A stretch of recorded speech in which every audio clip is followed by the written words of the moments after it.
Mini vlog! Char! Ilang araw din akong walang upload na mini vlog at eto nga yung mga naging ganap. Pagpasensyahan nyo na nga kung minsan hindi talaga ako nakakapag-upload ng mini vlog dahil sobrang busy talaga ng mare nyo. Ang dami ko kasing promotional video ang ginagawa araw-araw mga mare plus mga gawaing bahay pa kaya hindi na maganda ugaga ang mare nyo. Anyways, eto at pagkagising ko bumaba na nga agad ako. Sa umaga, eto yung una kong ginagawa mga mare. Ginagamit ko tong BTT belt massager. Sabi ko nga sa inyo, bibigyan ko kayo ng update dito pero pagpasensyahan nyo na dahil minsan nakakalimutan ko talaga siyang isuot. Sa sobrang dami rin kasing ginagawa. Anyways, nagising na nga pala dyan si Habila kaya nag-prepare na ako ng uumagahan niya. Pagkatapos namin kumain, umalis muna kami ni Papa dahil may kinuha kami and then pagka uwi, ayan, nagluto lang ako ng fish fillet. Meron pa nga kaming natirang ulam na may sabaw kaya ininit ko na lang. Sobrang tambak yung trabaho ko kaya umakyat muna ako sa taas para makapag-unboxing. Ito yung ginagawa ko araw-araw mga mare kaya minsan hindi talaga ako nakakapag-vlog. Anyways, binuksan ko na nga pala itong long file mesh bag. Meron na akong naunang nabili na ganito, color pink. Binigay ko kay Aki. Tapos pumili ulit ako ng color green and color purple. Ibibigay ko kay Yasi yung isa tapos yung isa naman ay kay Habila. Maganda kasi yan paglagyan ng mga gamit para mas organize. Isunod ko na nga rin palang buksan itong power bank from Rapu. Gagawan ko ng separate video itong mga in-unbox ko mga mare para mas makita nyo. Isunod ko na nga palang buksan itong smartwatch from Alon. Pangalawang smartwatch ko na nga sa kanila to dahil maganda talaga yung quality bukod sa affordable. Yung una kong ganito color black at ibinigay ko ngayon kay Papa. Grabe ang ganda nun mga mare. Tapos eto color gray naman tong pinili ko. Complete inclusion na yan mga mare kapag bumili ka. Gagawan ko rin to ng separate video para mas makita nyo. Gustong gusto ko yung color na napili ko. Color gray to mga mare. Napaka-aesthetic ng kulay. Next naman binuksan ko na itong pop socks from Pop. Sabi ko nga sa inyo, gustong gusto ko yung nabili kong pop t-shirt sa kanila. Kaya eto, umorder din ako nitong pop sock. Hindi ako mapapahiya sa inyo kapag sinabi kong maganda yung quality nitong pop tee at grabe napaka-affordable lang. Check nyo yan mga mare, bagay na bagay sa mga husband nyo. Next naman ay eto, binuksan ko na itong lunchbox or bento box from Baby Pro. 1000 ml na to mga mare. At grabe, sobrang cute nito. Marami nga rin pala kayong color na pwede nyong pagpilian pero pink and purple tong napili ko. Sobrang happy nga ni Habila dito sa panibago niyang lunchbox. Pagkatapos ko makapag-unbox, bumaba na kami para magmerienda. Hindi pa nga ako tapos gumawa pero ayan, meron na naman dumating na parcel kaya sinabay ko na rin sa pagbubukas. Umorder nga pala ako nitong seat cover na ilalagay sa motor. Sobrang affordable lang nito mga mare. Tapos makapal yung tela niya kaya pwedeng-pwede na. Binuksan ko na nga rin pala itong tablecloth na ilalagay ko sa aming dining table. Hindi ko alam kung tablecloth talaga to mga mare pero ang alam ko is sofa cover to. Pero dahil malaki nga siya, marami ka talagang pwedeng paggamitan dito. Kaya naman pwedeng-pwede mo rin tong ilagay sa table. Gustong-gusto ko yung tela niya mga mare. Tapos yung may pagka-tassel pa dito sa magkabila. Ganito yung itsura ng aming dining table. Meron kasama yan glass sa ibabaw pero tinanggal ko muna. As you can see, lumang-luma na talaga siya mga mare dahil baby pa lang si Habila nung nabili namin yan.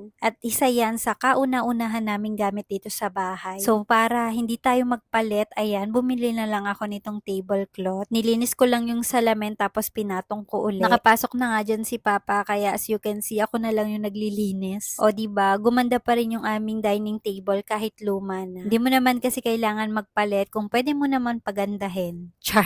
Anyways, ayan, isinunod ko naman buksan itong aking hand wash flat mop from Solele. Sobrang excited na naman ng Marinyo dahil panibagong mop na naman to at panlinis na naman sa bahay. Saktong-sakto nga, ayan, maglilinis ako. Ito nga pala mga mare, gusto kong gamitin para lang dito sa wall. Flat kasi siya mga mare, tapos sobrang lapad niya. Kaya naman, sakop na sakop talaga kapag minap mo yung wall. Pwede rin to sa ceiling mga mare So ayan, nilinis ko lang itong buong wall namin dito sa baba. Dahil maliit lang naman yung bahay, saglit na saglit lang tong malinis. At dahil maliit lang siya mga mare, kahit yung mga area na makikitid, kasyang-kasya. Pagkatapos ko makapaglinis ng ceiling and ng wall, ayan, tinry ko naman gamitin dito sa floor. Meron na tong kasamang dalawang microfiber cloth mga mare. Kaya naman pagkatapos nyong gamitin, ako pwedeng-pwede nyong palitan. Mas napadali na nga yung paglilinis ko. Kaya naman kung gusto nyo nga pala nung mga nabanggit ko, ilalagay ko na lang dito sa yellow basket or sa comment section yung link.